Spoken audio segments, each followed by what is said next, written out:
As I leave, they're actually going to be on an adrenaline high of types. We're releasing different chemicals inside of their brain and making them think, I've done a good thing. So they're not going to cancel 30 minutes later out of buyer's remorse. They're not going to call up and say, hey, decided not to do this.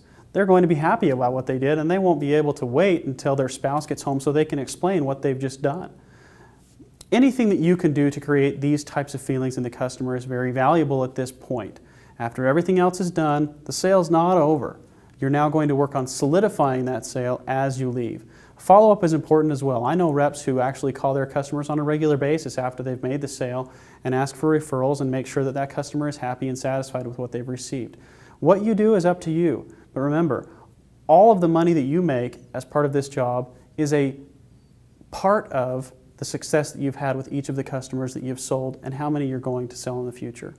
So we've covered most of the main parts of the sales process at this point. Well, all of the main parts of the sales process. Sometimes what we forget to cover in training is the fact that this job is fun, but only if you make it fun.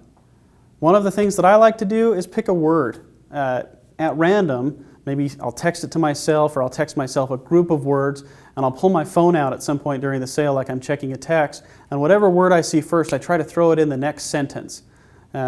Sometimes I'll have my knocking partner texting words and we'll do things back and forth. Something like hippopotamus or garden gazer, working in the corn. Weird words and phrases that are kind of hard to make a part of the conversation. It's simply another method that I use to make sure that I'm enjoying this job and that I'm not turning into a robot at every single door. Remember, what you do with each customer should be personalized. This should not turn into a monotonous job. You'll burn out if it does. This is a job that requires a lot of mental aptitude and devotion at every single door. People can tell when you're sincere, people can tell when you have energy and when you care about what you do. It's very important that they notice that about you and see it. Some of the things that can help you do that may be personal. You decide what helps you to enjoy this job, but we'll give you a couple of examples of us playing around with this little game. I'm just throwing words out and some of these guys are able to just knock them out of the park pretty quick. So let's go ahead and watch some outtakes.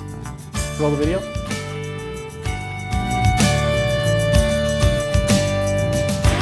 So our fruits and vegetables, yeah, we do over Working the corn. huge lines, and you know Working the corn. Yeah, and we work the corn like crazy. Oranges, and all of our bakery items come from Paradise Bakery. Okay. The actual founder was an entomologist, but then they found out that his true love was bakery items.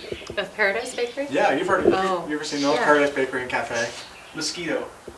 He got bit by a mosquito while he was serving in Africa, and it gave him malaria. So he couldn't do the entomology anymore. So it was a smooth transition into the bakery item. Fu Manchu. This is crazy. This is. So yeah, our steaks. I mean, you say you like meats. We actually do a local vendor for our Hippopotamus. meats. And actually, these steaks are huge. They're like as big as a hippopotamus. Oh, really? So I mean, they can feed a whole family. Oh, wow. There are farms that I deliver to a lot of your neighbors in the neighborhood. I'm sure you've heard of us. Okay. Garden gazer. And you know, the Garden Gazer Street, we actually have like 4 or 5 people on that street that actually take our delivery. Okay. You know what I'm talking about, right?